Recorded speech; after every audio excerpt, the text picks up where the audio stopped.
আসসালামু আলাইকুম। আনিশা ভিলেজ ফুডে আপনাদের সবাইকে আরও একবার স্বাগত জানাই। আজকে আমি খুবই সহজভাবে আপনাদের মাংস কষা রেসিপি শেয়ার করছি। তো এখানে আমি 500 গ্রাম মাংস নিয়েছি, আর কিছু ধনেপাতা কুচি নিয়েছি, একটি টমেটো কুচি করে কেটে নিয়েছি, এখানে আদা রসুন একসঙ্গে পেস্ট করে নিয়েছি, আর এখানে আমি কয়েকটা কাঁচা লঙ্কা আর কয়েকটা পেঁয়াজ কেটে নিয়েছি। তাহলে চলুন রান্নাটা শুরু করা যাক।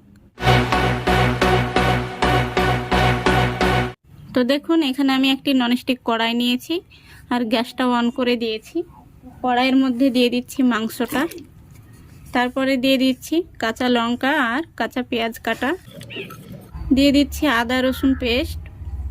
তো দেখুন, এখানে আমি দিয়ে দিচ্ছি এই চামচের হাফ চামচ লাল লঙ্কার গুঁড়ো, যেহেতু আমি কাঁচা লঙ্কা দিয়েছি, আর দিয়ে দিচ্ছি 1 চামচ হলুদ গুঁড়ো, দিয়ে দিচ্ছি 1 চামচ জিরে ভাজা গুঁড়ো, দিয়ে দিচ্ছি হাফ চামচ ধনে গুঁড়ো, এবার দিয়ে দিচ্ছি স্বাদ মতো লবণ, এর মধ্যে দিয়ে দিচ্ছি 1 চামচ সর্ষে, আর দিয়ে দিচ্ছি এই চামচের 1 চামচ চিনি। তো চিনিটা দেওয়ার কারণে মাংসর স্বাদটা আরও বেড়ে যাবে। দিয়ে দিচ্ছি পরিমাণ মতো সরিষার তেল। এবার আমি মাংসটাকে ভালো করে নাড়াচাড়া করে সব মশলার সঙ্গে মিশিয়ে নেব।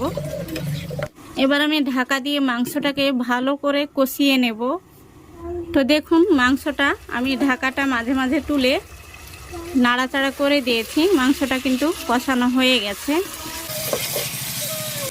মাংস থেকে যে জলটা বেরিয়েছিল সেই জলটা মরে গেছে। এবার আমি এর মধ্যে দিয়ে দিচ্ছি কেটে রাখা একটি টমেটো, দিয়ে দিচ্ছি 2টো তেজপাতা আমি ভেঙে দিয়েছি, দিয়ে দিচ্ছি একটি এলাচ মুখ ফাটিয়ে দিয়ে দিচ্ছি। এবার সবগুলো নাড়াচাড়া করে ভালো করে মিশিয়ে নেব। এবার দিয়ে দিচ্ছি মশলার বাটি ধুয়ে জল, আরও একটু জল দিয়ে দিচ্ছি মাংসটা ভালোভাবে সেদ্ধ করার জন্য।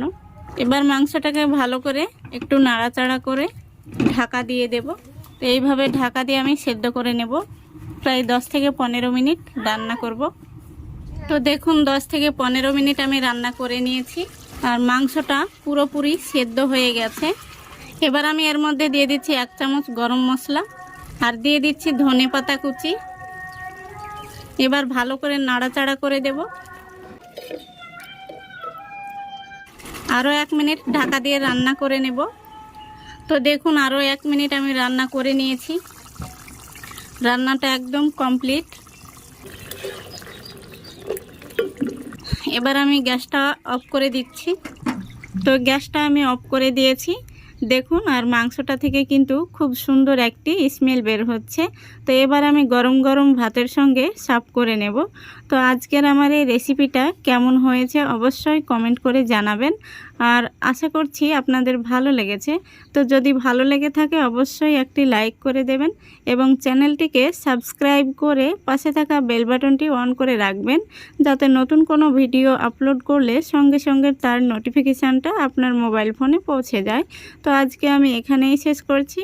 ভালো থাকবেন, সুস্থ থাকবেন, ধন্যবাদ।